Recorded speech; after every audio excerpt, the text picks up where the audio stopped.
Hi friends, welcome to our channel. So ఇవాళ మనం చూడబోయేది chapter number 6, weavers, iron smelters and factory owners. Weavers అంటే నేత చేసుకునే వాళ్ళు ఉంటారు కదా, నేత చేసే వాళ్ళని వీవర్స్ అంటాము. ఐరన్ స్మెల్టర్స్ అంటే ఐరన్ని కరిగించి ఐరన్తో వర్క్ చేస్తూ ఉంటారు కదా, ఐరన్ వర్క్స్ ఇవన్నీ చేయడము. స్మెల్టింగ్ అంటే ఇంకా క్లియర్ కట్ మీనింగ్ మీకు ఈ చాప్టర్లో తెలుస్తుంది. నెక్స్ట్ ఏంటంటే ఫ్యాక్టరీ ఓనర్స్, పరిశ్రమలు, వాటి యజమానులు ఈ చాప్టర్లో చూస్తాము. సో అసలు వీళ్ళేంటి, వీళ్ళ గురించి మనం ఈ చాప్టర్లు ఎందుకు చదవాలని మీరు అనుకోవచ్చు.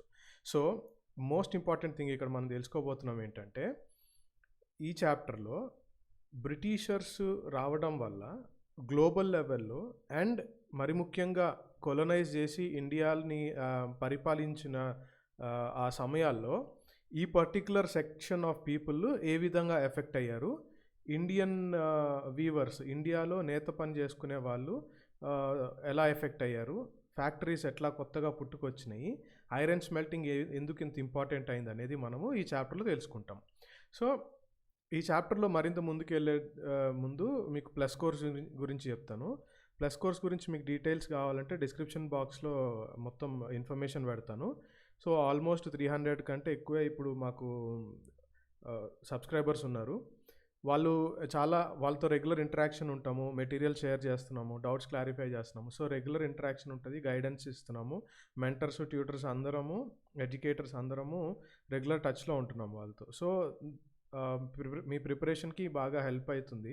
చాలామంది మాకు చెప్పిన విషయం కూడా అదే అనమాట. సో ఆ ప్లస్ కోర్స్ని సబ్స్క్రైబ్ చేసుకోండి, మీకు ఇంకా క్లారిటీ వస్తుంది, ప్రిపరేషన్ ఇంకా బాగా ప్రిపేర్ అయ్యి మీరు కాంపిటేటివ్ ఎగ్జామ్స్ ఈజీగా అప్రోచ్ అవ్వచ్చు. సో ఇప్పుడు స్ట్రైట్ అవే మనము చాప్టర్లోకి వెళ్ళేటప్పుడు ఇప్పుడు మనం ఏం చూస్తామంటే, ఈ పర్టికులర్ చాప్టర్లో మనము మరి ముఖ్యంగా చూడబోయేది ఏంటంటే స్టోరీ ఆఫ్ క్రాఫ్ట్స్, అంటే హస్తకళలు, తర్వాత ఇండస్ట్రీస్, పరిశ్రమలు బ్రిటిష్ పరిపాలనలో ఉన్నప్పుడు ఏ విధంగా ఉన్నాయి. ఈ చాప్టర్లో మరి ముఖ్యంగా మనము రెండు పర్టికులర్ పరిశ్రమల గురించి తెలుసుకుంటాము. అది textiles and iron and steel. Textiles అంటే వస్త్రాలు, ఐరన్ అండ్ స్టీల్ మీకు తెలిసిందే. సో ఇక్కడ మనకు అర్థమవ్వాల్సిన విషయం ఏంటంటే, ఈ రెండు industries, textile and iron and steel industries, industrial revolution అంటే పారిశ్రామిక విప్లవం అని చెప్పుకుందాం. ఇండస్ట్రియల్ రెవల్యూషన్లో, మోడర్న్ ఇండియాలో జరిగిన ఇండస్ట్రియల్ రెవల్యూషన్లో చాలా కీలక పాత్ర పోషించినవి ఈ రెండు ఇండస్ట్రీస్ అన్నమాట. ఏ విధంగా అనంటే, mechanised production of cotton textiles, అంటే కాటన్, పత్తితో చేసినటువంటి వస్త్రాలు ఏవైతే ఉన్నాయో అవి మెషిన్స్ ద్వారా ప్రొడక్షన్ స్టార్ట్ అవ్వడము జరిగిందనమాట. అది ఏం చేసింది, అది బ్రిటిష్లో స్టార్ట్ అవ్వడం వల్ల ఆ పర్టికులర్ రెవల్యూషన్ ఏదైతే స్టార్ట్ అయిందో అది ఒక బ్రిటిష్ని ఒక ఇండస్ట్రియల్ నేషన్గా మార్చింది అనమాట. అంటే పారిశ్రామిక దేశంగా మార్చింది వాళ్ళని. ఇంకా పరిశ్రమలు పెరిగే కొద్దీ ఎప్పుడన్నా మెషిన్లో any kind of machine mostly మనకి అవసరమైనప్పుడు వాటి యొక్క ఉత్పత్తిలో మనకు అవసరమైన మెయిన్ ఇంగ్రీడియంట్ ఏంటి, ఏ మెషిన్లో ఉన్న ఐరన్ అండ్ స్టీల్. ఇప్పటికీ కూడా అదే అనమాట. So iron and steel production పెరగడం స్టార్ట్ అయింది, దాన్ని ఎక్కువ యూజ్ చేయడం స్టార్ట్ చేశారు. అందుకనే ఆ తర్వాత 1850s ఆ టైంలో బ్రిటిష్ని ఏమని పిలిచేవాళ్ళంటే వర్క్షాప్ ఆఫ్ ది వరల్డ్ అని పిలిచేవాళ్ళు అనమాట. సింపుల్గా మీకు ఇప్పుడు ఈ క్వశ్చన్ అడగవచ్చు. So why Britain was called workshop of the world, what made the world to look at Britain for this particular issue అని అడిగితే మీరు ఇండస్ట్రియల్ రెవల్యూషన్ గురించి స్టార్ట్ చేసి మరి ముఖ్యంగా ఈ రెండు ఇండస్ట్రీస్లో ఏ విధంగా ఉన్నాయో అది రాస్తే సరిపోతుంది. సో అట్లుంటుంది అనమాట క్వశ్చన్ మేకింగ్. సో ఇంకో విషయం అర్థం అవ్వాల్సింది ఏంటంటే, ఇండస్ట్రియలైజేషన్ ఆఫ్ బ్రిటన్ అంటే బ్రిటన్లో పారిశ్రామికీకరణకి తర్వాత conquest of colonisation of India, అంటే మన ఇండియాని బ్రిటిషర్స్ వచ్చి ఆక్రమించుకొని పరిపాలించడానికి ఇండస్ట్రియలైజేషన్కి, పారిశ్రామికీకరణకి ఒక పర్టికులర్ లింక్ ఉంది. ఈ రెండింటి మధ్యలో కనెక్షన్ ఉంది అని అంటారు అనమాట. సో ఏ విధమైనటువంటి కనెక్షన్ ఏంటి అనేది మనం ఇప్పుడు చూస్తాము. సో చాప్టర్ 2లో మనం ఏం చదువుకున్నాము, ఫస్ట్ ఈస్ట్ ఇండియా కంపెనీ వాళ్ళు వచ్చారు. ఎందుకు వచ్చారు, ఇక్కడ వాణిజ్య వ్యాపారాలు జరపడానికి వచ్చారు. ఎప్పుడైతే వాణిజ్య వ్యాపారాలు ఆ తర్వాత ఏమైంది, ఎప్పుడైతే వాణిజ్య వ్యాపారాలు బాగున్నాయని తెలిస్తే ఇంక మనం ఇక్కడ పరిపాలిస్తే పోలా అన్న ఒక ఉద్దేశంతో మన ఇండియన్ టెరిటరీని ఆక్యుపై చేసుకొని పరిపాలన స్టార్ట్ చేశారు. సో ఆ విషయం మనందరము సెకండ్ చాప్టర్లో తెలుసుకున్నదే. సో ఈ పారాగ్రాఫ్లో ఏముందంటే లేట్ 18th సెంచరీ 18వ శతాబ్దం లాస్ట్లో ఏమైందంటే కంపెనీ వాళ్ళు ఎవరైతే ఉన్నారో ఈస్ట్ ఇండియా కంపెనీ వాళ్ళు ఇండియాకి వచ్చి కంపెనీగా ఎస్టాబ్లిష్ అయ్యి ఇక్కడ గూడ్స్ని కొనుక్కొని బయింగ్ గూడ్స్ ఇన్ ఇండియా, ఈ తర్వాత ఇంగ్లాండ్ యూరోపియన్ మార్కెట్స్కి ఎక్స్పోర్ట్ చేసి ఎగుమతి చేసి ఆ విధంగా ఈ ట్రేడ్లో ప్రాఫిట్స్ పొందుకుంటా ఉన్నారు. అంటే ఇక్కడ కొని అక్కడ అమ్మేసి ప్రాఫిట్స్ పొందుకుంటా ఉన్నారు. కానీ రాను ఏమైంది, growth of industrial production, industrial activity పెరిగిపోయింది, పరిశ్రమల్లో ప్రొడక్షన్ పెరిగింది. బ్రిటిష్లో ఇండస్ట్రియలిస్ట్ పెరిగారు. అలా పెరగడం వల్ల రాను ఏమైపోయిందంటే ఇక్కడ వస్తువులు కొని తీసుకెళ్ళి బ్రిటన్ యూరోప్లో అమ్ముకునే వాళ్ళు మెకనైజ్ చేసి ఇండస్ట్రీస్లో ప్రొడ్యూస్ చేసినటువంటి ప్రోడక్ట్స్ ఏవైతే ఉన్నాయో వాటిని మన ఇండియాకి తీసుకొచ్చి మ్యానుఫ్యాక్చర్ గూడ్స్ ఇండియాలో అమ్మడం స్టార్ట్ చేశారు. అంటే చూడండి ఎట్లా రివర్స్ అయిపోయిందో పరిస్థితి. So over the time manufactured goods from బ్రిటన్లో మ్యానుఫ్యాక్చర్ అయిన గూడ్స్ ఇండియాలోకి ఫ్లడ్ అయిపోయినాయి. అంటే ఇక విచ్చలవిడిగా వచ్చేసినాయి చాలా తక్కువ ప్రైసెస్కి అట్లా వచ్చేసినాయి అన్నమాట. సో ఎందుకు ఏంటి అసలు ఇలా జరగడం, ఇలా మారడానికి గల కారణాలు ఏంటో కూడా మనం చూద్దాము. సో ఫస్ట్ మనము 18th సెంచరీలో అంటే 1750లో ఏ విధంగా ఉంది పరిస్థితి చూద్దాం. Indian textiles in world market అంటే ప్రపంచ మార్కెట్లో మన భారతదేశపు యొక్క వస్త్రాలకి ఎటువంటి డిమాండ్ ఉంది ఏంటి ఇవన్నీ చదువుదాం అనమాట. సో బ్రిటిషర్స్ మన ఇండియాకి వచ్చి కాంకర్ చేయకముందు, అంటే వాళ్ళు బెంగాల్లో మేజర్ యాక్టివిటీస్ నడిపారు కదా, జరగక ముందు ఏమైందంటే India was by for the world's largest producer of cotton textiles. పత్తితో తయారు చేయబడిన వస్త్రాలు ఏవైతే ఉన్నాయో ఆ వస్త్రాల యొక్క ప్రొడక్షన్లో India one of the largest producers అనమాట.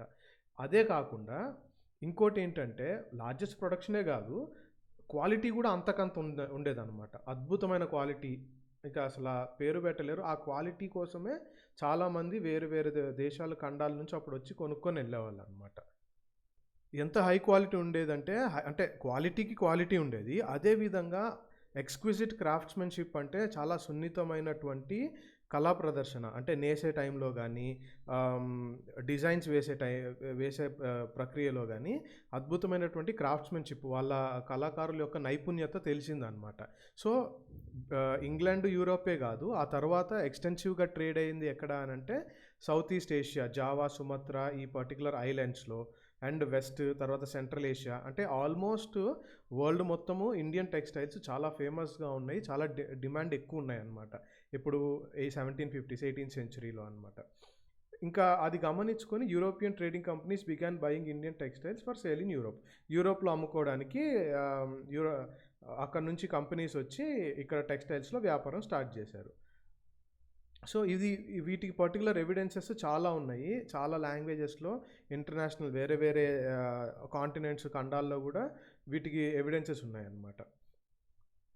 సో యూరోపియన్ ట్రేడర్స్ ఫస్ట్, అసలు మనకి యూరోపియన్ ట్రేడర్స్ 1750లో వచ్చి ట్రేడ్ స్టార్ట్ చేయడానికి గల కారణం ఏంటంటే వాళ్ళు ఒక ఫైన్ కాటన్, అంటే మంచి క్వాలిటీ కాటన్ని ఎక్కడ చూశారు అని అంటే ఇండియా నుంచి అరబ్ మర్చెంట్స్ తీసుకెళ్ళడం చూశారనమాట. ఎక్కడ మోసుల్ ఇన్ ఇవాళ ప్రజెంట్ ఇరాక్లో మోసుల్ అనే ప్లేస్ ఉంది. సో మోసుల్ అనే ప్లేస్ ఇప్పటికీ మీకు ఈ పర్టికులర్ సిటీ యొక్క నేమ్ తెలిసి ఉండాలి జాగ్రఫీలో. ఇప్పుడు వెంటనే మీరు జాగ్రఫీకి లింక్ చేసుకోండి. మోసుల్ ఎక్కడుంది, ఇరాక్లో ఉంది. ఈ మధ్య 1-2 ఇయర్స్లో ఎందుకు న్యూస్లో ఉందంటే ఒక అంతర్రాష్ట్ర తీవ్రవాద సంస్థకి సంబంధించిన విషయాల్లో కరెంట్ అఫైర్స్లో ఉంది. ఆ విధంగా కనెక్ట్ చేసుకోండి. సో దే బిగాన్, అంటే దీన్ని ఇంకా రిఫైన్డ్ వే ఆఫ్ ప్రొడక్షన్ చూశారనమాట. అది ఏం చేశారనంటే దానికి మస్లిన్ అని పేరు పెట్టారు. So they began referring to it as woven textile as muslin. ఆ పర్టికులర్గా ఓవెన్ అంటే నేత వేసినటువంటి వస్త్రాలని మస్లిన్ అని పేరు పెట్టారు. సో ఈ టెక్స్టైల్ నేమ్స్ కూడా గుర్తుపెట్టుకోవాలి. మస్లిన్ క్లాత్ ఏంటిది, ఎక్కడ ఎక్కువ ప్రొడక్షన్ జరిగింది ఏంటిది అనేది గుర్తుపెట్టుకోవాలి, ఏ స్టేట్కి సంబంధించింది. తర్వాత పోర్చుగీస్ ఫస్ట్ కాలికట్లో వచ్చింది, అందరికీ తెలిసిందే కదా. వాస్కో డ గామా వచ్చాడు. ఆయన ఫస్ట్ అడుగు పెట్టిన తర్వాత ఇక్కడ ట్రేడ్కి ఉన్న పొటెన్షియల్, అంటే వాణిజ్య వ్యాపారాలకి ఇండియాలో ఉన్న పొటెన్షియల్ అంతా చూసుకొని సో బేసిక్గా ట్రేడింగ్ స్టార్ట్ చేయడానికి వచ్చారనమాట. సో ఇంకొక విషయం ఏంటి వాళ్ళు స్టార్ట్ చేసింది మెయిన్గా పోర్చుగీసు, ఫస్ట్ వాళ్ళు వచ్చి స్టార్ట్ చేసింది స్పైసెస్, ట్రేడింగ్ ఇన్ స్పైసెస్ అనమాట, మసాలాలు, ఎక్కడ క్యాలికట్లో ల్యాండ్ అయిన తర్వాత. ఆ తర్వాత the cotton textiles which they took back to Europe. ఇట్లనే స్పైసెస్ అండ్ కాటన్ టెక్స్టైల్స్ ఈ రెండు కలిపి తీసుకెళ్ళి అక్కడ వ్యాపారం చేసుకునేవాళ్ళు. సో ఈ స్పైసెస్ కాటన్ రెండు కలిపేసి వాళ్ళు ఏం పేరు పెట్టేవాళ్ళు అంటే క్యాలికో అని పెట్టేవాళ్ళు అనమాట. ఎందుకు?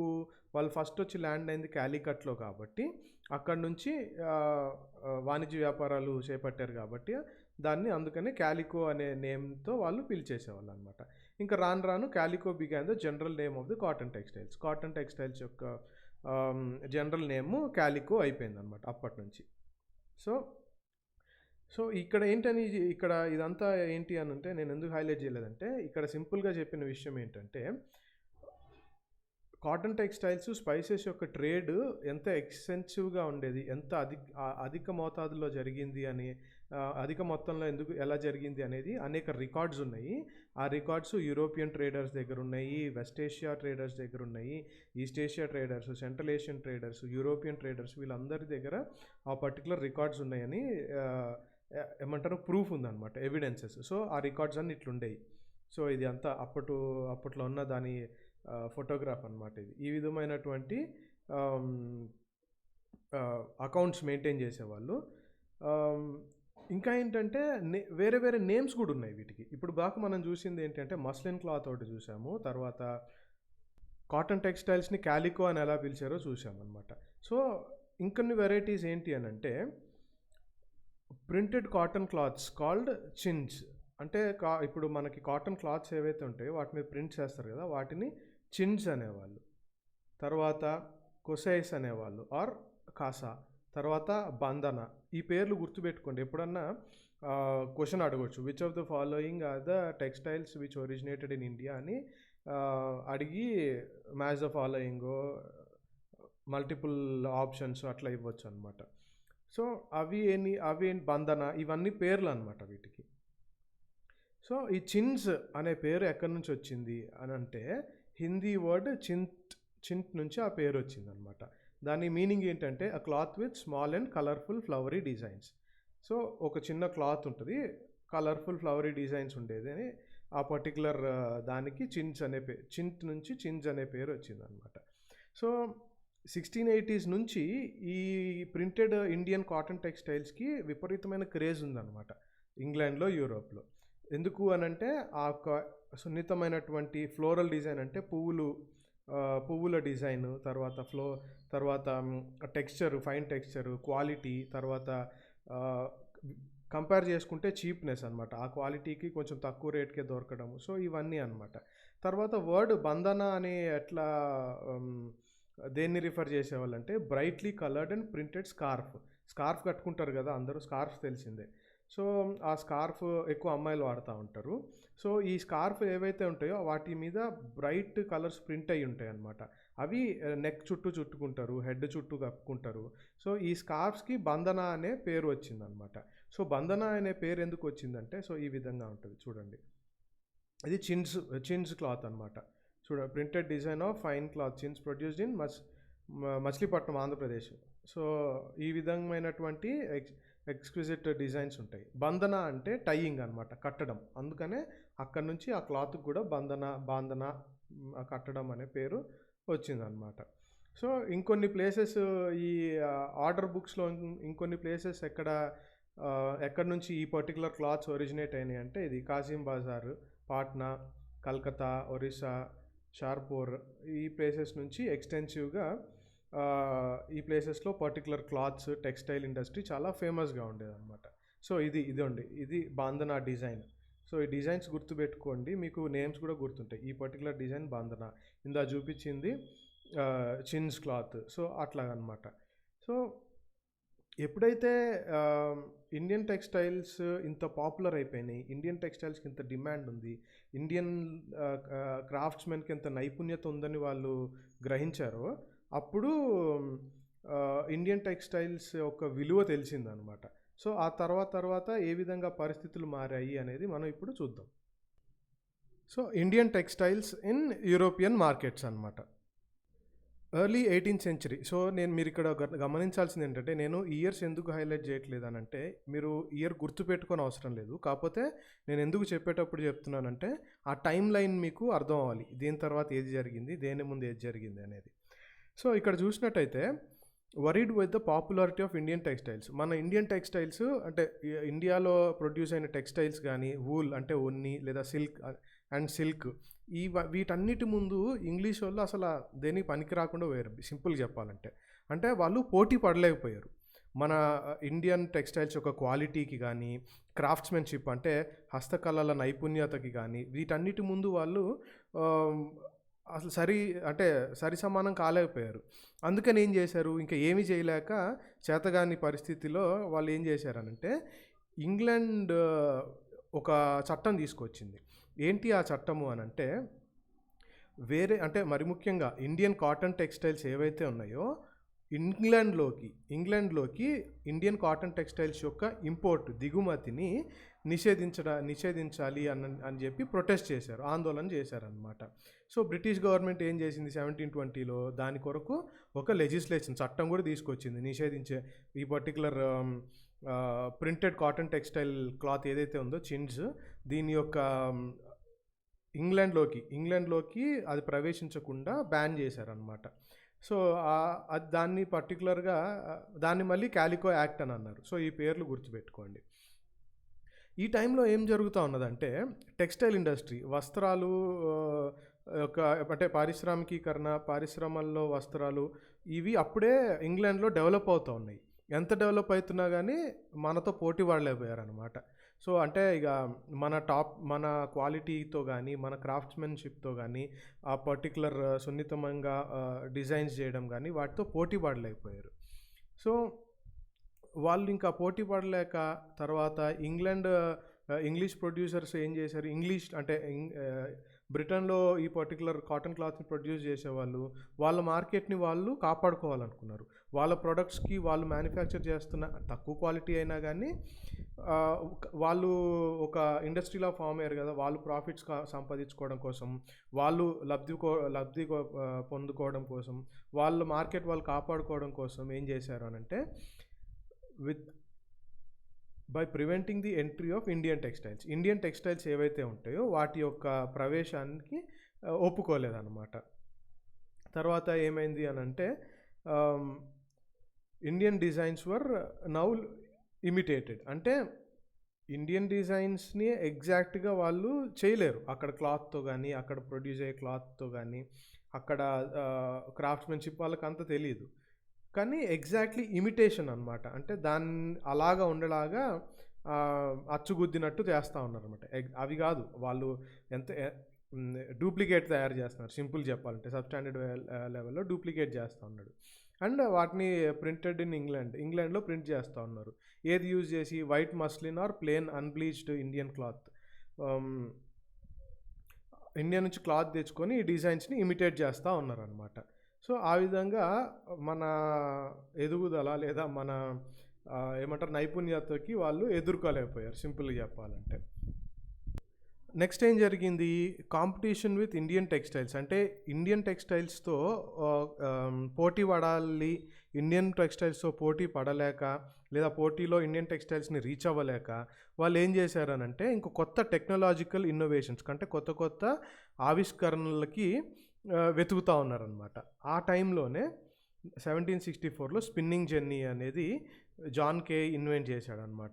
విచ్ ఇంక్రీజ్ ద ప్రొడక్టివిటీ, అంటే దాని యొక్క ఉత్పత్తిని పెంచిందనమాట. ట్రెడిషనల్ స్పిన్డిల్స్ ఏవైతే ఉంటాయో వాటి యొక్క ఉత్పత్తిని పెంచిందనమాట. అదే టైంలో స్టీమ్ ఇంజిన్ కూడా ఆవిష్కరించారు, అంటే కొత్తగా ఇన్వెంట్ చేశారు. ఎవరు, రిచర్డ్ ఆర్క్రైట్. సో ఈ విధమైనటువంటి ఇన్వెన్షన్స్ జరిగినాయి. ఈ రెండు, స్పిన్నింగ్ జెన్ని తర్వాత స్టీమ్ ఇంజిన్ ఇన్వెన్షన్స్ 1786లో ఒక విప్లవాత్మకమైనటువంటి cotton textiles weaving, cotton textiles యొక్క నేయడంలో ఒక విప్లవాత్మకమైనటువంటి ఇన్వెన్షన్స్ అనమాట, spinning jenny and steam engine అనమాట. తర్వాత ఏంటి, ఇప్పుడు ఏం జరిగిందంటే, ఈ క్లాత్ని నేస్తూ ఉంటారు కదా, అది ఈ మెషిన్స్ యూజ్ చేసుకున్న తర్వాత చాలా చీప్ అయిపోయింది. అంటే అంతకుముందు చేత్తో చేసేవాళ్ళు కాబట్టి ఎక్కువ టైం పట్టేది. ఇప్పుడు తక్కువ టైంలో ఇంకా చీప్ రేట్‌కి జరుగుతుందనమాట. ఆ విధమైనటువంటి మార్పులు ఈ ఈ ఈ ఇన్వెన్షన్స్ తీసుకొచ్చినాయనమాట. సో, స్పిన్నింగ్ జెన్నీ అంటే ఏంటి? ఇక్కడ చదవండి. Machine by which single worker could operate. ఒకళ్ళే ఆపరేట్ చేసి ఎక్కువ స్పిన్డిల్స్ నుంచి ఎక్కువ థ్రెడ్‌ని తిప్పొచ్చనమాట. సో, ఆ విధమైనటువంటి చేంజెస్ తీసుకొచ్చినాయి. సో, ఇండస్ట్రియల్ రెవల్యూషన్ యాక్చువల్లీ చెప్పాలంటే అక్కడ స్టార్ట్ అయిందనమాట.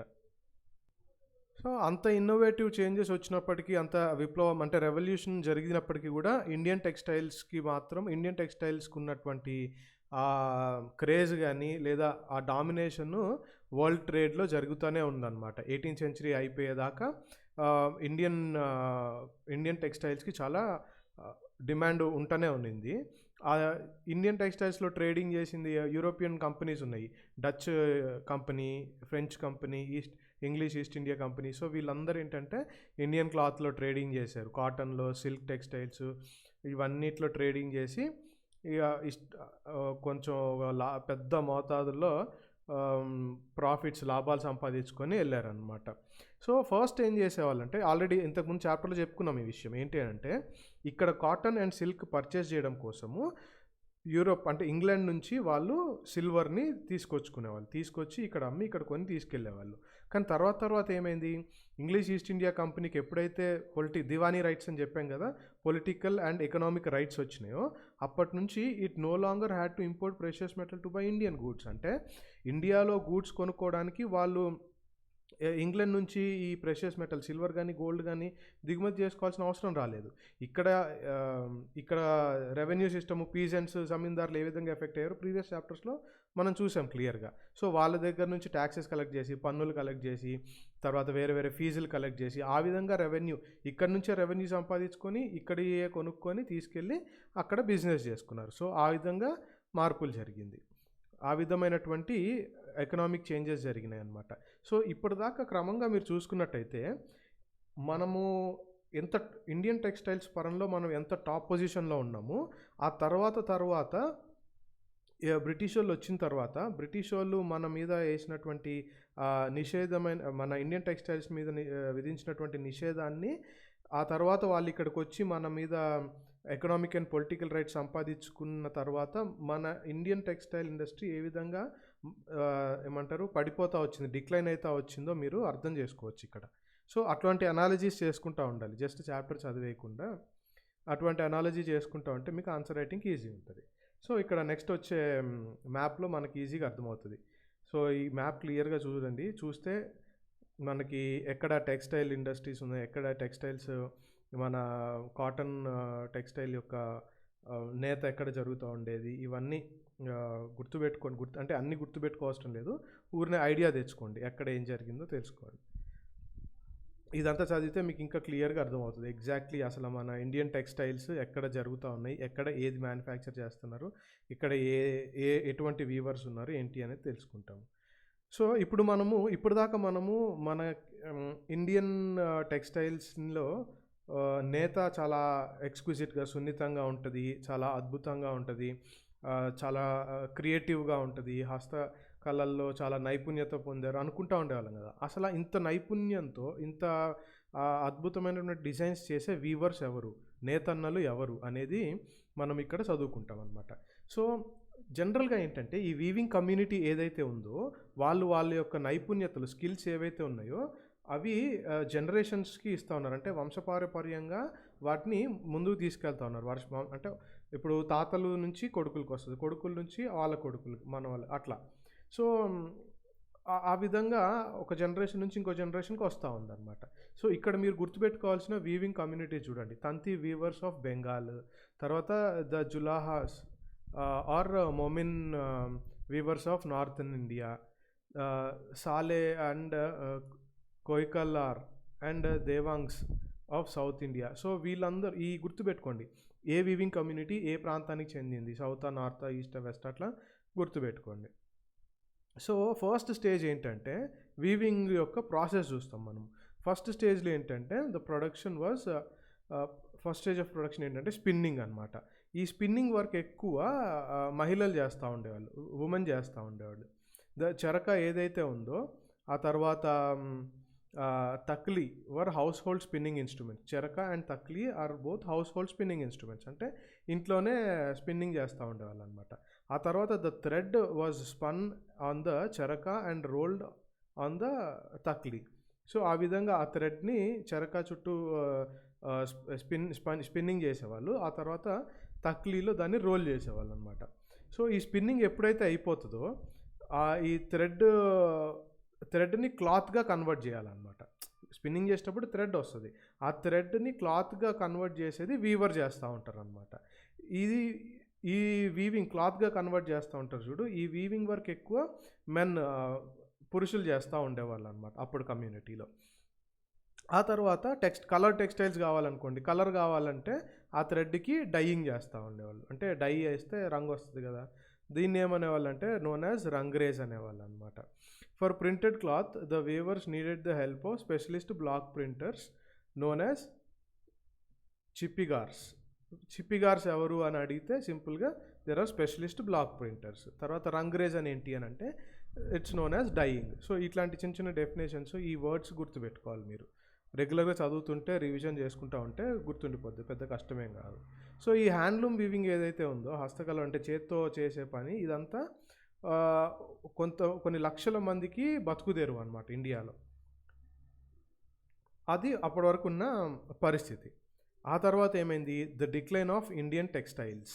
అంటే ఇండియన్ టెక్స్టైల్స్ ఏ విధంగా పతనం అయిపోయాయి, ఏ విధంగా వాటి యొక్క డిమాండ్ తగ్గిపోయింది, ఏ విధంగా వీవర్స్ వాళ్ళ లైవ్లీహుడ్స్ కోల్పోయారు అనేది మనము ఇక్కడ చూస్తామన్నమాట. ఇండియన్ టెక్స్టైల్స్ పతనం అవ్వడానికి ఫస్ట్ రీజన్ ఏంటి అని అంటే, సింపుల్గా ఒకటే లైన్లో చెప్పాలంటే, development of cotton industries in Britain affected textile producers in India. So ఇక్కడ ఎగ్జాక్ట్లీ జరిగిన విషయం ఏంటి అని అంటే, బ్రిటన్లో టెక్స్టైల్ ప్రొడక్షన్ స్టార్ట్ అయింది.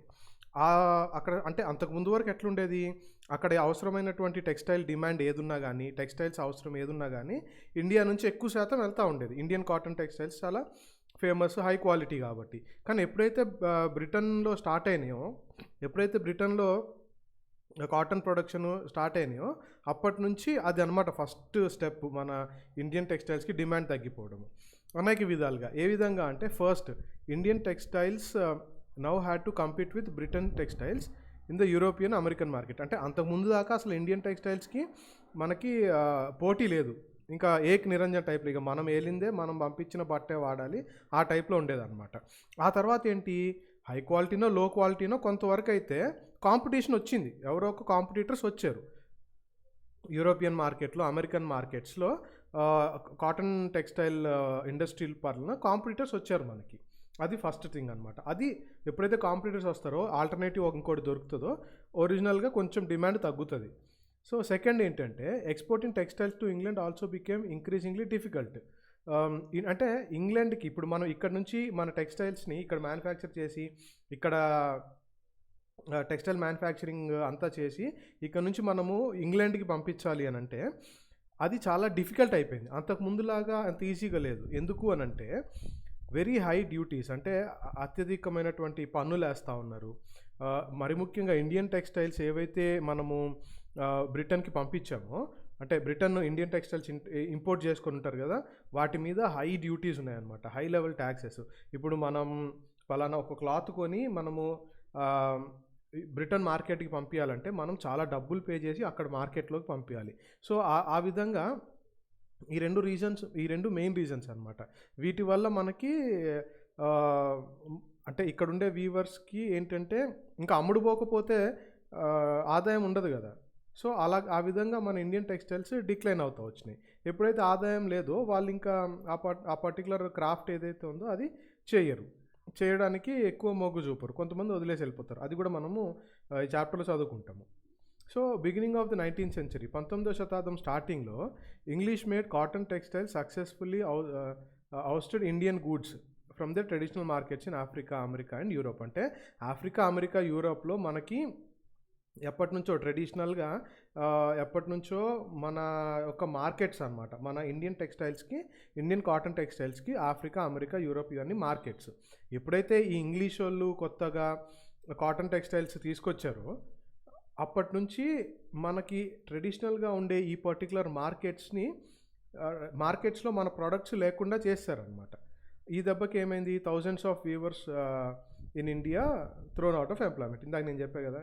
ఇంకా మనకి మార్కెటే లేకపోతే ఇక్కడ ప్రొడక్షన్ జరగదు. ఎవరు కొనకపోతే ఎందుకు ప్రొడ్యూస్ చేస్తారు? అలాగా ఇక ఉద్యోగాలు, ఎంప్లాయ్‌మెంట్ అంతా పోయింది. బాగా దెబ్బతిన్నది ఎవర్రా అంటే బెంగాల్ వీవర్స్ అనమాట. బెంగాల్‌లో ఉండే నేతన్నలు బాగా దెబ్బతిన్నారనమాట. తర్వాత ఇంగ్లీష్, యూరోపియన్ కంపెనీస్ ఇండియా నుంచి ఉన్న అంటే ఇండియా నుంచి వచ్చినటువంటి టెక్స్టైల్స్ని వాళ్ళు కొనడం తగ్గించేశారు. అంతకుముందు మనము ఏజెంట్స్ కొంతమంది ఉండేవాళ్ళని చెప్పాం కదా, వాళ్ళు లోన్స్ ఇవ్వకుండా ఉన్నారు. ఆ తర్వాత అంటే వాళ్ళు ప్రమోట్ చేయలేదన్నమాట. సో ఇవన్నీ చదివితే మీకు క్లియర్గా అర్థమవుతుంది. ఈ ఈ పర్టికులర్ కేస్ స్టడీస్ అనుకోండి, ఫ్యాక్ట్స్ అనుకోండి, ఇన్సిడెంట్స్ ఇవి రియల్గా జరిగినవి, ఇవి చదివితే మీకు క్లియర్గా ఈజీగా అర్థమవుతుంది అనమాట అసలు ఏ విధమైనటువంటి చేంజెస్ వచ్చినాయి. సో వీవర్స్కి వాళ్ళు అడ్వాన్సెస్ పే చేయట్లేదు. ఈ తర్వాత ఇంకేమైంది, డిస్ట్రెస్డ్ వీవర్స్ అంటే ఇక బాగా ఆవేదన చెందున్న వాళ్ళు ఏంటంటే ఇక గవర్నమెంట్కి వాళ్ళని హెల్ప్ చేయమని పిటిషన్స్ పెట్టుకుంటా ఉన్నారు. మా పరిస్థితి ఇది, ఇంతకుముందు ఇట్లుండే వాళ్ళము, ఇప్పుడు యూరోప్లో ఆ బ్రిటిష్ వాళ్ళు, ఇంగ్లీష్ వాళ్ళు చేసినటువంటి పర్టికులర్ పని వల్ల మాకు మార్కెట్ లేదు, ఇట్లా పిటిషన్ పెట్టుకుంటా ఉన్నారు అనమాట.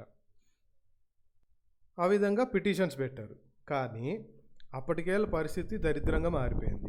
ఇంకా అసలైన దరిద్రం ఇంకా ముందుందనమాట. ఏమైంది అని అంటే 1830s టైం కల్లా బ్రిటిష్ వాళ్ళు మ్యానుఫ్యాక్చర్ చేసినటువంటి, అంటే అక్కడ మ్యానుఫ్యాక్చర్ చేసినటువంటి కాటన్ క్లాత్ ఏదైతే ఉందో అది ఇండియన్ మార్కెట్స్లోకి ఫుల్గా వచ్చేసింది. ఎందుకు? ఇందాక చెప్పే కదా రీజన్స్. ఆ రెండు ఇన్వెన్షన్స్ అనమాట, స్పిన్నింగ్ జెన్ని, స్టీమ్ ఇంజన్ వల్ల, వాళ్ళ మెకనైజ్డ్ ప్రొడక్షన్ స్టార్ట్ చేయడం వల్ల తక్కువ కాస్ట్కి ఎక్కువ ప్రొడ్యూస్ చేయగలిగారు. సో తక్కువ కాస్ట్కి వచ్చేటప్పటికి మన వాళ్ళకి ఒకసారి అర్థం చేసుకోండి, తక్కువ కాస్ట్కి వస్తుంది. అదే టైంలో ఏమైంది, ఇక్కడ మనకి మన యొక్క ప్రొడక్షన్ తగ్గిపోయింది, డబ్బులు ఎక్కువ లేవు, తక్కువకి వచ్చేది ఆబ్వియస్లీ కొంటారు. సింపుల్ రీజన్, సింపుల్ లాజిక్ అనమాట.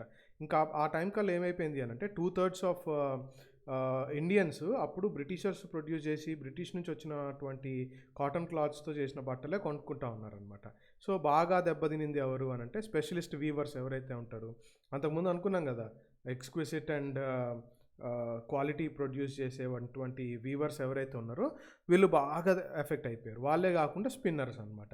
ఈ స్పిన్నింగ్ ఎక్కువ చేసేది ఎవరు? Rural women.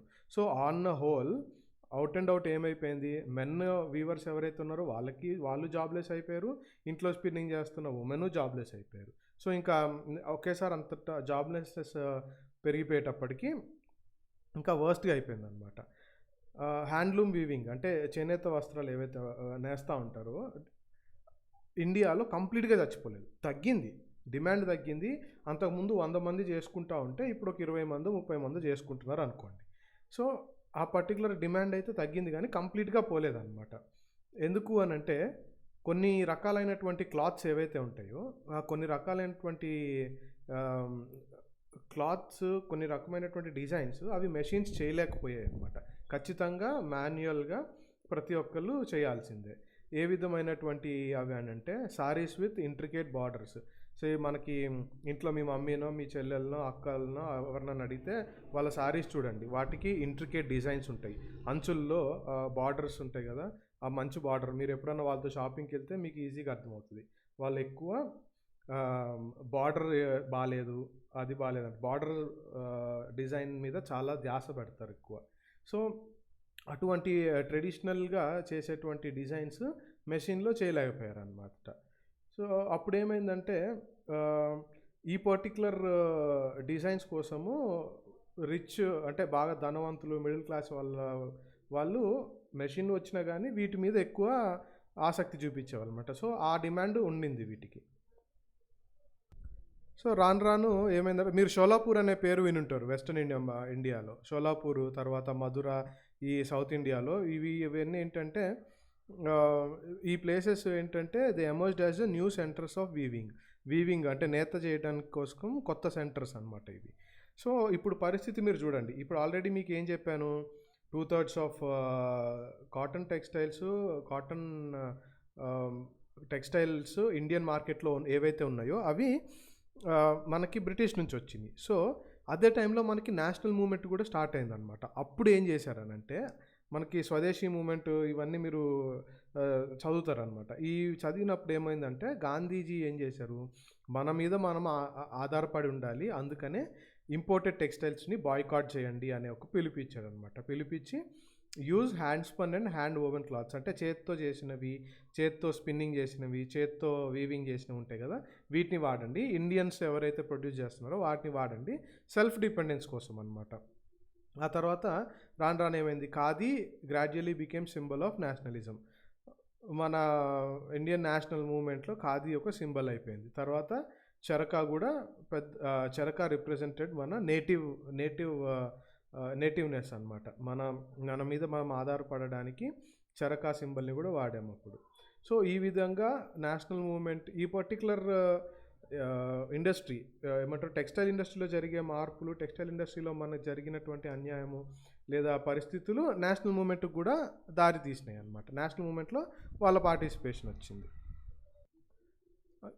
ఇప్పుడు మనము ఇందాక ఏం తెలుసుకున్నాము, కొంతమంది వీవర్స్ స్పిన్నర్స్ ఎవరైతే ఉన్నారో వాళ్ళు వాళ్ళ బతుకు తెరువు కోల్పోయారు అనుకున్నాము కదా. సో వాళ్ళ పరిస్థితి ఏమైంది అని అంటే వాళ్ళు అగ్రికల్చరల్ లేబరర్స్ అయిపోయారు. అంటే పొలం పనులకి వెళ్తూ ఉండే, పొలంలో పనులు చేసుకుంటూ ఉండేవాళ్ళు అనమాట. ఎవరిదో భూమి ఉంటుంది, వాళ్ళు పంట వేసినప్పుడు అందులో వెళ్ళి పని చేయడం అనమాట. ఇంకొంతమంది మైగ్రేటెడ్ టు సిటీస్కి మూవ్ అయిపోయారు. ఇంకొంతమంది ఏం చేశారంటే కొంతమంది went out of the country. అదే టైంలో ఏంటంటే ఇంకా బ్రిటిషర్స్ కాంక్వెస్ట్ స్టార్ట్ చేశారు. బ్రిటిషర్స్ అనేకమైనటువంటి ప్రదేశాలని వాళ్ళు కొలనైజ్ చేసుకుంటా ఉన్నారు, ఆక్రమించి పరిపాలిస్తూ ఉన్నారు అనమాట. అలాంటి ప్లేసెస్లో సంబంధించిన శ్రీలంక, ఇట్లా వేరే వేరే ప్లేసెస్, అక్కడికి వెళ్ళి ప్లాంటేషన్స్ ఉంటాయి కదా, ప్లాంటేషన్స్లో వర్క్ చేస్తూ ఉండేవాళ్ళు అనమాట. ఇంకొంతమంది ఆఫ్రికాలో, సౌత్ అమెరికాలో ప్లాంటేషన్ వర్క్స్ కోసం వెళ్ళారు ఇక్కడ నుంచి. ఇంకొంతమంది ఏంటంటే అప్పటిదాకా హ్యాండ్లూమ్ చేస్తూ ఉండేవాళ్ళు కదా, వాళ్ళకి ఏంటంటే వాళ్ళు మెషిన్ మీద కూడా వర్క్ చేయడం నేర్చేసుకొని ఈ కొత్త కాటన్ మిల్స్ ఏవైతే వచ్చినాయో వాటిలో ఉద్యోగాలు సంపాదించుకున్నారు, వాటిలో వేవింగ్ స్టార్ట్ చేశారనమాట. సో ఆ విధంగా ఈ కాటన్ మిల్స్ ఎక్కడెక్కడ ఎస్టాబ్లిష్ అయినాయి, బాంబేలో, అహ్మదాబాద్లో, షోలాపూర్లో, నాగ్పూర్లో, కాన్పూర్లో. సో ఇట్లాంటి ప్లేసెస్లో కొత్త కాటన్ మిల్స్ వచ్చేసినాయి అనమాట. సో కాటన్ మిల్స్ గురించి ఇప్పుడు మనము చూద్దాము. సో ఫస్ట్ కాటన్ మిల్ ఎక్కడ వచ్చింది, spinning mill in Bombay in 1854 year గుర్తుపెట్టుకోండి, గుర్తుపెట్టుకోకపోయినా పర్లేదు, ఊరినే మంచిది గుర్తుపెట్టుకుంటే. సో ఎర్లీ 19th centuryలో ఏమైంది అని అంటే అప్పటి నుంచి Bombay had grown as an important port. బాంబేలో ఏంటంటే బాంబే ఆబ్వియస్లీ పోర్ట్ ఉంటుంది కదా, ఆ పోర్ట్ చాలా ఇంపార్టెంట్ అయిపోయింది అప్పటి నుంచే. ఎందుకు అని అంటే రా కాటన్ ఏదైతే ఉందో అది ఇండియా నుంచి ఇంగ్లాండ్కి, చైనాకి పంపించడానికి మెయిన్ గేట్వే అయిపోయింది అక్కడి నుంచి. ఎందుకు అని అంటే ఎందుకు మహారాష్ట్రలోని బాంబేనే ఎంచుకున్నారు అని అంటే మహారాష్ట్రలో మంచి బ్లాక్ సాయిల్ ఉంటుంది. ఈ బ్లాక్ సాయిల్ కాటన్ ప్రొడక్షన్కి చాలా అనుకూలిస్తుంది అనమాట.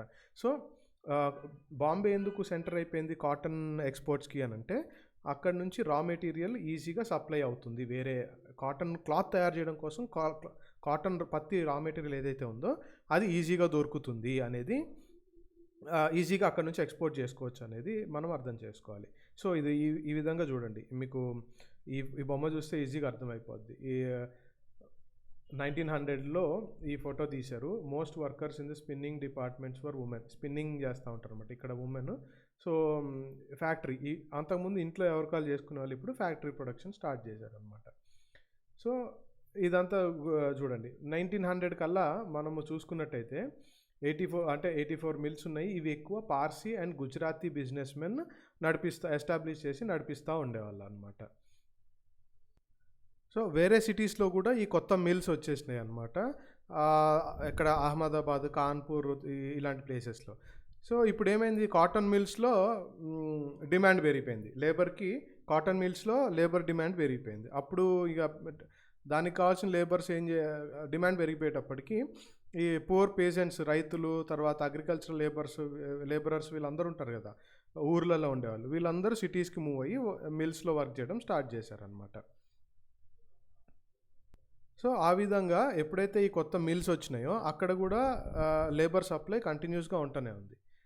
అంటే పూర్ పేషెంట్స్ అందరు వచ్చి లేబర్గా ఇక్కడ పనిచేయడం అనమాట. సో వాళ్ళకి అక్కడ లేబర్ ప్రాబ్లం కూడా సాల్వ్ అయిపోయింది ఫ్యాక్టరీస్లో. సో ఫస్ట్ ఫ్యూ డికేడ్స్ అంటే టెక్స్టైల్ ఫ్యాక్టరీ ఇవన్నీ వచ్చిన తర్వాత ఇండియా కొన్ని ప్రాబ్లమ్స్ ఫేస్ చేసింది.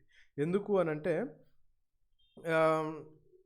It found it difficult to compete with cheap textiles imported from Britain. అంటే బ్రిటన్ నుంచి మనం దిగుమతి చేసుకున్న టెక్స్టైల్స్ ఉంటాయి కదా, అవి చీప్గా ఉంటాయి. సో అంటే చీప్గా ఉండడం అంటే ధర తక్కువ అనమాట.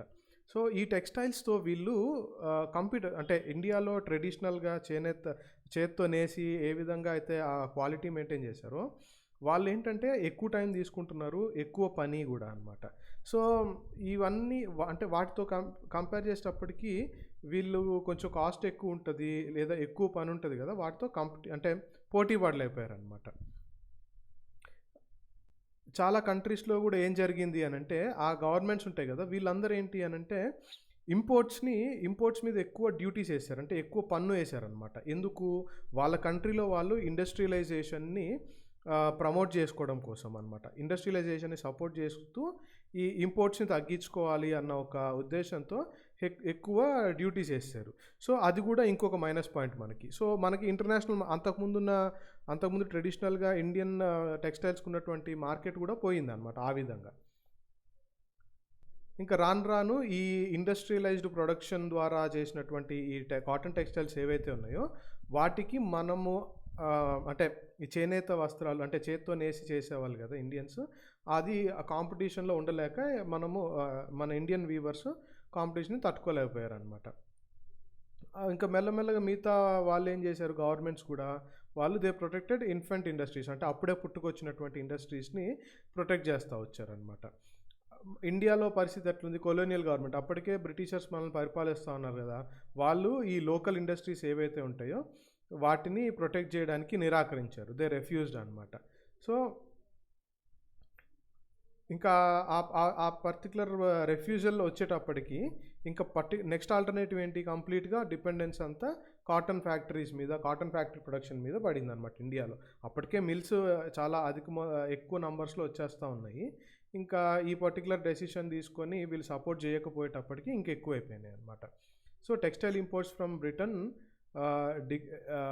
డిక్లైన్. ఎప్పుడు డిక్లైన్ అయినాయి, నెక్స్ట్ స్టెప్ ఏంటంటే ఫస్ట్ వరల్డ్ వార్ టైంలో టెక్స్టైల్ ఇంపోర్ట్స్ ఫ్రమ్ బ్రిటన్, అంటే బ్రిటన్ నుంచి టెక్స్టైల్ ఇంపోర్ట్స్ ఏవైతే ఉన్నాయో డిక్లైన్ అయినాయి, అంటే తగ్గుతూ వచ్చినాయి అనమాట.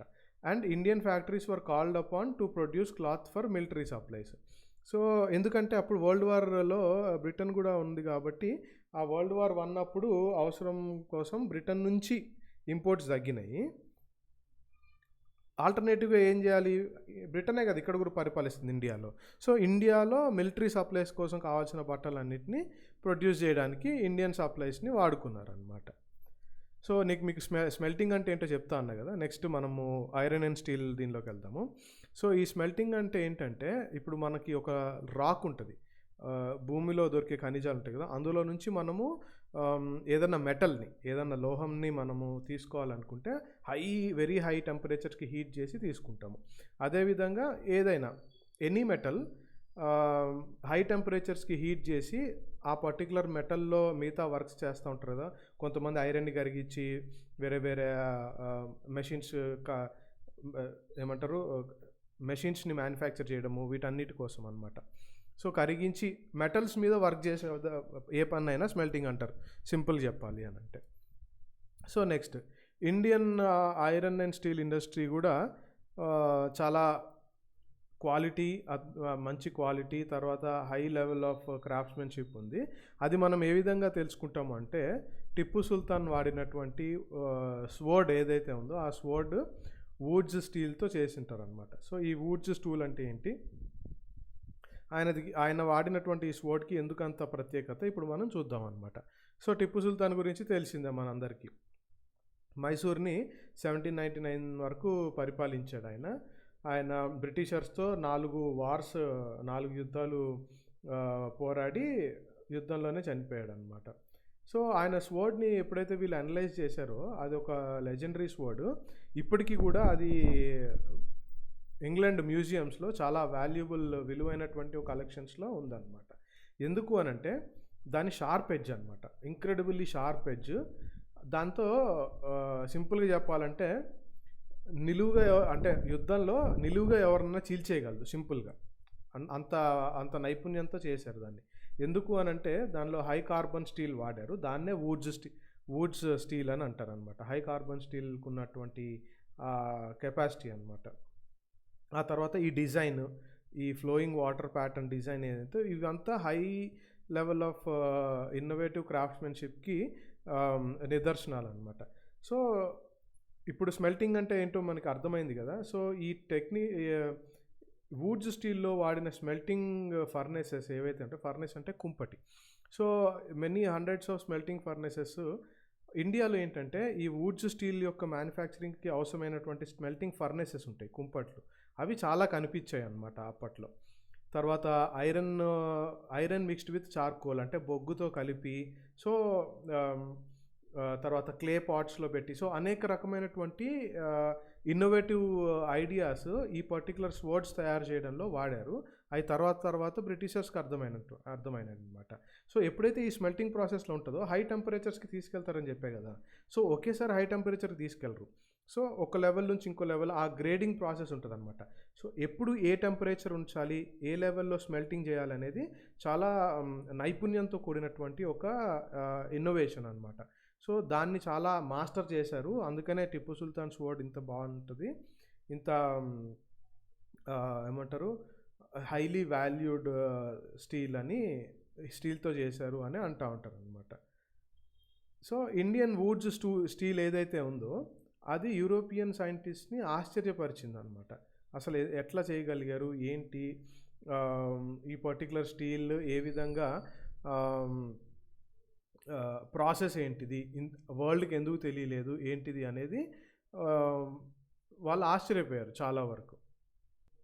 కానీ తర్వాత ఏమైంది, ఒక మిడ్ 19th century ఆ టైం కల్లా ఏంటంటే ఈ వుడ్స్ స్టీల్ మేకింగ్ ప్రాసెస్ ఏదైతే ఉందో ఆ ప్రాసెస్ మెల్లగా కనిపించకుండా పోయిందనమాట. ఎందుకంటే the swords and armour making industry died.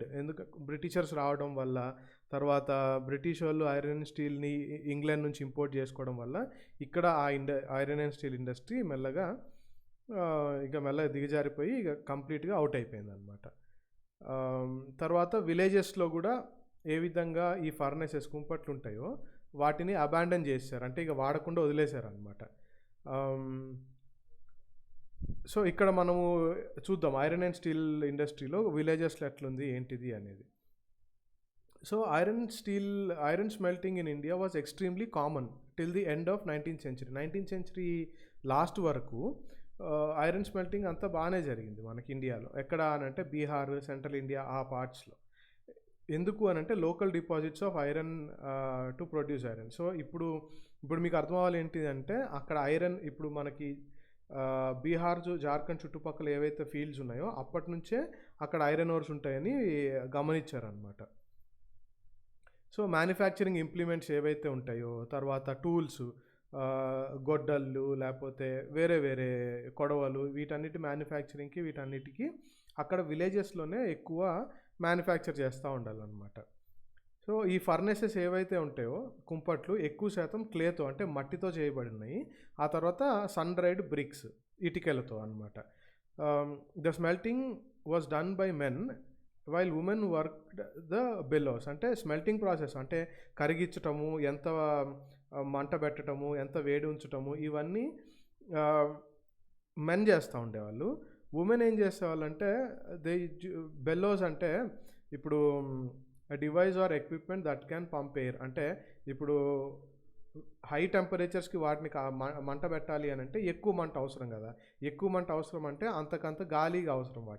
వాటికి కావాల్సిన ఆ గాలిని పంప్ చేస్తూ ఉంటారు అనమాట, ఎయిర్ని. దాన్ని బెల్లోస్ అంటారు. అక్కడ ఎక్కువ ఉమెన్ వర్క్ చేస్తూ ఉండేవాళ్ళు. Pumping air that kept the charcoal burning. అదే బొగ్గుని ఎప్పుడు ఆ మంట ఆరకుండా ఉంచడం కోసము బెల్లోస్. సో ఈ పిక్చర్ చూస్తే మీకు సింపుల్గా అర్థమవుతుంది ఐరన్ స్మెల్టింగ్ ప్రాసెస్ ఎట్లా ఉంటుంది ఏంటి అనేది. ఈ విధంగా విలేజెస్లో అంటే బేసిక్గా అవి ఇంటి బయటనే విలేజెస్లో చేస్తూ ఉండేవాళ్ళు, సపరేట్ పెద్ద ఇండస్ట్రీ లాగా అది పెద్ద యూనిట్ లాగా కాకుండా ఉండేది. సో ఇవన్నీ మీకు చదివితే మీకు అర్థమైపోతుంది అనమాట. నెక్స్ట్ ఏమైంది, బై లేట్ 19th century ఆఖరికి కల్లా ఏమైంది అని అంటే craft of iron smelting was in decline. Iron smelting యొక్క క్రాఫ్ట్ మెల్లగా దిగజారిపోతా ఇంకా అవుట్ అయిపోయింది, ఇక ఎక్కడా లేకుండా. ఫర్నెసెస్, కుంపట్లు వాడడం మానేశారు, ఐరన్ ప్రొడ్యూస్ చేయడం మానేశారు. సో ఏంటి ఎందుకు అని మీరు ఆలోచిస్తే ఎందుకు అలా జరిగింది? సో ఎప్పటికైనా ఐరన్ స్టీల్ ఇవన్నీ అవసరమే కదా. సో అయినా కానీ ఎందుకు జరిగిందంటే చాప్టర్ 4లో కొత్త ఫారెస్ట్ లాస్ వచ్చినాయని మనం చదువుకున్నాం. అంటే ఆ ఫారెస్ట్ లాస్ ప్రకారము రిజర్వ్డ్ ఫారెస్ట్ ఉండేవి. ఆ రిజర్వ్డ్ ఫారెస్ట్లో అందరికీ అంతకుముందు ఉన్న విధంగా అనుమతి ఉండేది కాదు అందరికీ. సో ఇట్లాగా ఫారెస్ట్ లా ఏవైతే వచ్చిందో వచ్చిన వెంటనే ప్రజలు ఈ పనులన్నీ చేసుకునే వాళ్ళకి యాక్సెస్ లేకుండా పోయింది. ఎప్పుడైతే యాక్సెస్ లేకుండా పోయిందో వాళ్ళకి రా మెటీరియల్ దొరకలేదు. రా మెటీరియల్ దొరకపోయేటప్పటికి ఇంకా వాళ్ళు ఆ పర్టికులర్ క్రాఫ్ట్ని మానేశారనమాట ఆ తర్వాత. సో ఆ తర్వాత కూడా ఏమైంది అని అంటే కొంతమంది ఏం చేశారు, ఈ ఫారెస్ట్ లాస్ ఏవైతే ఉన్నాయో వాటిని డిఫై చేశారు, అంటే వాటిని ఉల్లంఘించేశారనమాట. ఉల్లంఘించి సీక్రెట్గా వెళ్ళి వుడ్ కలెక్ట్ చేసుకోవడము, సీక్రెట్గా వెళ్ళి వాళ్ళకి కావాల్సిన ఫైర్ వుడ్ ఇవన్నీ కలెక్ట్ చేసుకోవడము చేస్తూ ఉండేవాళ్ళు. కానీ ఎక్కువ కాలం అలా చేయలేకపోయారు అనమాట. ఎంతకాలము లాక్ అగెన్స్ట్గా తిరుగుతారు. సో ఇంకా మెల్లగా they gave up their craft. వాళ్ళకు ఉన్నటువంటి ఆ పర్టికులర్ నైపుణ్యత ఏదైతే ఉందో అది వదిలేసుకున్నారు. వేరే alternative means of livelihood, alternative means of బతుకుదేరువుల కోసం వాళ్ళు వెళ్ళారనమాట. కొన్ని ఏరియాస్లో ఏమైంది అని అంటే government did grant access to forest. కొన్ని ప్లేసెస్లో ఫారెస్ట్లో వాళ్ళకి కావాల్సినవి తీసుకోవడానికి యాక్సెస్ ఇచ్చింది గవర్నమెంట్, కానీ హైట్ యాక్సెస్ అనమాట. ఏ స్మెల్టర్స్ ఎవరైతే ఆ ఫారెస్ట్లోకి వెళ్ళి తెచ్చుకోవడానికి పర్మిషన్గా తీసుకుంటారో వాళ్ళందరూ హైట్ యాక్సెస్ పే చేయాలి. సో అక్కడ కూడా అనుమతి ఇచ్చారు కానీ ఉపయోగం లేదు. ఆ విధంగా చేసినా కానీ వాళ్ళకి రెడ్యూస్డ్ ఇన్కమ్, వాళ్ళకి వచ్చేటువంటి ఆదాయం చాలా తక్కువ ఉండిపోయింది అనమాట. ఇంకోటి ఏంటి, మనం ఆల్రెడీ చూసాం కదా, లేట్ 19th centuryలో ఐరన్ అండ్ స్టీల్ ఎక్కువ బ్రిటన్ నుంచి ఇంపోర్ట్ చేసుకుంటూ వచ్చారనమాట. ఐరన్ స్మిత్స్ ఎవరైతే ఉంటారంటే ఇక ఇనుముతో పనిచేసే వాళ్ళు ఉంటారు కదా ఇండియాలో, వాళ్ళు ఈ ఇంపోర్ట్ అయిన బ్రిటిష్ నుంచి ఇంపోర్ట్ అయ్యి వచ్చిన ఐరన్ని యుటెన్సిల్స్ అంటే గిన్నెలు వీటన్నిటికి మ్యానుఫ్యాక్చరింగ్ కోసం వాడుతూ ఉన్నారు అనమాట. ఇక ఇంకా ఇంపోర్ట్ చేసిన ఐరన్ వాడుతూ ఉన్నారు కాబట్టి లోకల్ ఐరన్కి, లోకల్ స్మెల్టర్స్కి లోకల్ ఐరన్ యొక్క డిమాండ్ తగ్గిపోయింది అనమాట. So by early 20th century 20వ శతాబ్దం స్టార్టింగ్ కల్లా the artisans producing iron and steel faced new competition, కొత్త కాంపిటీషన్ వచ్చేసింది ఆ తర్వాత వాళ్ళకి. సో అది ఏంటి అనేది మనము ఇక్కడ చూసినట్టయితే iron and steel factories start. So వాళ్ళకి వచ్చిన కాంపిటీషన్ ఏంటంటే కొత్తగా వచ్చినటువంటి iron and steel factories. So ఇక్కడ ఇదంతా ఏంటి అంటే సింపుల్గా ఏం లేదు, జంషెడ్జీ టాటా యొక్క సన్ ఎవరైతే ఉన్నారో దొరాబ్జీ టాటా, ఈయన ఒక American geologist, iron industry next future కదా అని చెప్పి దానికోసం అన్వేషిస్తూ వెళ్ళారు. అలా వెళ్ళినప్పుడు కొంతమంది మనుషుల్ని అక్కడ కలిసినప్పుడు వాళ్ళు పలానా అగారియాస్ అనే ఒక ట్రైబ్ అనమాట. వాళ్ళు ఈ ఎక్కడ దొరుకుతుంది ఈ ఐరన్ ఓర్ అని అంటే వాళ్ళు ఒక హిల్ని చూపించారు, అదే రజారా హిల్స్ అనమాట. సో అక్కడ ఫైనెస్ట్ ఐరన్ ఓర్ దొరుకుతుంది అని అంటే అక్కడ ఇక ఆ విధంగా బిలాయ్ స్టీల్ ప్లాంట్, తర్వాత జంషెడ్పూర్ స్టీల్ ప్లాంట్ ఇవన్నీ రావడానికి రీజన్స్ అయినాయి అనమాట. ఆ తర్వాత స్టీల్ ప్లాంట్స్ ఆ విధంగా ఎక్కువ వచ్చేసినాయి అనమాట. మీకు ఇదంతా ఈజీగా అర్థమైపోతుంది అక్కడ ఎందుకు వచ్చినాయి అంటే అక్కడ ఫస్ట్ రా మెటీరియల్కి ఐరన్ ఓర్ సప్లై ఉంది, కాకపోతే వాళ్ళకి అక్కడ దానికి కావాల్సిన వాటర్ సప్లై లేదు. దానికోసం ఏం చేశారు, వేరే దగ్గర నుంచి వాటర్ సప్లై తీసుకున్నారు. సో ఎప్పటి నుంచో ఉన్న ఐరన్ స్మెల్టర్స్ ఎవరైతే ఉన్నారో వాళ్ళకి ఎప్పుడైతే ఈ ఐరన్ అండ్ స్టీల్ ఇండస్ట్రీ వచ్చి ఒక పెద్ద ఇండస్ట్రీ లాగా సెట్ అయిపోయిందో వాళ్ళకి మెల్లగా డిమాండ్ తగ్గిపోయి లైవ్లీహుడ్స్ కంప్లీట్గా వెళ్ళిపోయినాయి అనమాట. సో ఆ విధంగా ఎప్పుడైతే ఈ ఐరన్ ఓర్ వాళ్ళకి అగారియాస్ ఎప్పుడైతే చెప్పారో ఆ తర్వాత అక్కడి నుంచి ఐరన్ ఓర్ తవ్వకాలు స్టార్ట్ చేశారనమాట. కొన్ని సంవత్సరాల తర్వాత అక్కడ ఫారెస్ట్ని క్లియర్ చేసి వాళ్ళకి కావాల్సిన వాటర్ సప్లైని సుబర్ణరేఖ రివర్ ద్వారా తీసుకొని జంషెడ్పూర్ టౌన్ ఒక ఇండస్ట్రియల్ టౌన్షిప్గా మారిపోయింది. ఇవాళ దాన్ని టాటా ఐరన్ అండ్ స్టీల్ కంపెనీగా టిస్కోగా మనం పిలుస్తున్నాం అనమాట. సో అది ఎప్పుడు స్టార్ట్ అయింది? 1912 నుంచి స్టార్ట్ అయింది అనమాట. సో అప్పుడు iron and steel industry full డిమాండ్లో ఉంది. ఎందుకు అని అంటే India was importing steel that was manufactured in Britain. అప్పటి వరకు టాటాలు పెట్టిన వెంటనే ఏమైందంటే ఎక్స్పాన్షన్ ఆఫ్ రైల్వేస్. అప్పుడే రైల్వేస్ కూడా వచ్చినాయి మనకి. రైల్వేస్ రావడం స్టార్ట్ అయింది. కొంచెం ఇండియాలో ఎక్కువ రైల్వేస్ యొక్క అవసరం పెరుగుతూ ఉంది. సో రైల్వేస్ ఎప్పుడైతే పెరగడం స్టార్ట్ అయింది, ఇండియాలో రైల్వేస్ వచ్చి రైల్వే రూట్ చేయడం స్టార్ట్ చేశారో అప్పుడు ఐరన్కి కూడా డిమాండ్ పెరిగింది. ఎందుకు? రైల్ మ్యానుఫ్యాక్చరింగ్లో మీకు రైళ్ళు పట్టాలు వేయాలంటే ఐరన్ స్టీలే కదా అవసరము. So obviously huge market demand వచ్చేసింది అనమాట. 1912లో మీకు చెప్పి 1912 గుర్తుపెట్టుకోండి. ఆ ఇయర్ టిస్కో స్టార్ట్ అయింది, ఎస్టాబ్లిష్ అయ్యి స్టార్ట్ అయిన ఇయర్ అనమాట.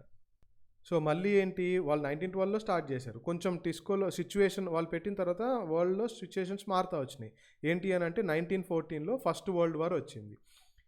Steel produced in British now had to meet demands of the war in Europe. ఎప్పుడైతే వరల్డ్ వార్ స్టార్ట్ అయిందో బ్రిటిషర్స్ ప్రొడ్యూస్ చేస్తున్న స్టీల్ అది ఆ వార్లోకి కావాల్సినటువంటి డిమాండ్కి సప్లై చేయాలి.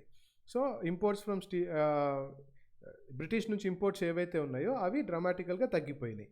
సో అదే టైంలో మనకి ఇండియాలో రైల్వేస్కి స్టీల్ సప్లై అవసరం, రైల్వేస్లో రైల్ చేయడానికి. సో అప్పుడే టిస్కో కూడా వచ్చింది. సో ఇండియాలో రైల్ సప్లై చేయడానికి టిస్కో వాళ్ళు ఇంకా ఏమంటారు ఆల్టర్నేటివ్ ప్రొడ్యూసర్స్ అయ్యారనమాట. ఇండియన్ రైల్వేస్కి అప్పటి నుంచి టిస్కో కంపెనీ వాళ్ళు ఇండియన్ రైల్ మ్యానుఫ్యాక్చరింగ్కి ఐరన్ అండ్ స్టీల్ సప్లై చేస్తూ ఉన్నారు. ఇంకా రాను రాను ఎట్లయిపోయిందంటే 1919 ఆ టైం కల్లా కొలోనియల్ గవర్నమెంట్ ఏదైతే ఉందో ఈ టిస్కో కంపెనీ వాళ్ళు 90% టిస్కో కంపెనీ వాళ్ళు ప్రొడ్యూస్ చేస్తున్న స్టీలే వాడుతూ ఉన్నారనమాట. ఆ విధంగా అది బిగ్గెస్ట్ స్టీల్ ఇండస్ట్రీ అయిపోయింది.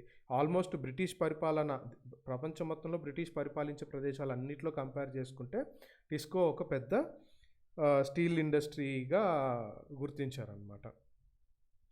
Industrial expansion occurred only when British imports into India decline. So ఇండియాలో ఎప్పుడైతే ఈ ఇండస్ట్రియల్ ఎక్స్పాన్షన్, ఇండస్ట్రీ అంటే పారిశ్రామికీకరణ ఎప్పుడైతే ఇండియాలో స్ప్రెడ్ అయింది అని అంటే ఎప్పుడైతే బ్రిటిష్ నుంచి ఇంపోర్ట్స్ తగ్గాయి అప్పుడే మనకి ఇండియాలో పారిశ్రామికీకరణ కానీ ఇండస్ట్రియల్ ఎక్స్పాన్షన్ కానీ జరిగింది. దాని ద్వారా ఏమైంది, ఇండియన్ ఇండస్ట్రియల్ గూడ్స్ ఏవైతే ఉంటాయో వాటికి డిమాండ్ పెరుగుతూ వచ్చింది అనమాట. During first world war and after first world war ఇంకా తర్వాత నుంచి ఇండియన్ స్టీల్ కంపెనీస్ ఇవి ఏవైతే వచ్చినాయో వాటికి డిమాండ్ పెరుగుతూ వచ్చింది. అదే టైంలో మనకు ప్యారల్గా జరుగుతుంది ఏంటిది, నేషనలిస్ట్ మూమెంట్ జరుగుతూ ఉంది, మన జాతీయ ఉద్యమం జరుగుతూ ఉంది. ఆ జాతీయ ఉద్యమం జరిగే టైంలో ఈ ఇండస్ట్రియల్ క్లాస్, అప్పటికి ఇండస్ట్రీస్ పెరుగుతున్నాయి, ఇండస్ట్రీలో వర్కర్స్ పెరుగుతున్నారు, మేనేజరియల్ లెవెల్స్లో ఉన్నారు, ఎక్కువ చదువుకోవడం కానీ ఇవన్నీ పెరుగుతూ వచ్చేటప్పటికి అప్పుడు గవర్నమెంట్ మీద డిమాండ్ పెరిగింది. ఏంటి, ఈ పర్టికులర్ ఇండస్ట్రీస్ అన్నిటిని ప్రొటెక్ట్ చేయమని. ఇంకా గవర్నమెంట్ అప్పుడు తప్పక బ్రిటిష్ గవర్నమెంట్ ఏదైతే ఉందో వాళ్ళు కాదనలేక లాస్ట్ డికేడ్స్లో మనకి ప్రొటెక్షన్ ఇచ్చారనమాట ఈ పర్టికులర్ ఇండస్ట్రీస్కి. సో అట్లాగా textile industry and iron and steel industry, textile industry కూడా ఎప్పుడు ఒక ట్రెడిషనల్గా ఇంట్లో చేసుకొని వంశపారపర్యంగా ఆ పర్టికులర్ క్రాఫ్ట్ని కానీ ఆ పర్టికులర్ స్కిల్ని కానీ ఒక జనరేషన్ నుంచి ఇంకొక జనరేషన్కి వస్తుంది. ఆ తర్వాత అవి ఇండస్ట్రియల్ రెవల్యూషన్ వచ్చి స్పిన్నింగ్ జెన్నీ వచ్చి స్టీమ్ ఇంజిన్ వచ్చి ఇండస్ట్రియల్ యాక్టివిటీగా మారిపోయింది. ఐరన్ అండ్ స్టీల్ కూడా విలేజెస్లో ఎవరి ఇండ్లలో వాళ్ళు ఫర్నేసెస్ పెట్టుకొని వాళ్ళకి కావాల్సినటువంటి ఐరన్ ఇంప్లిమెంట్స్ ఇవన్నీ చేసుకుంటూ ఉన్నారు.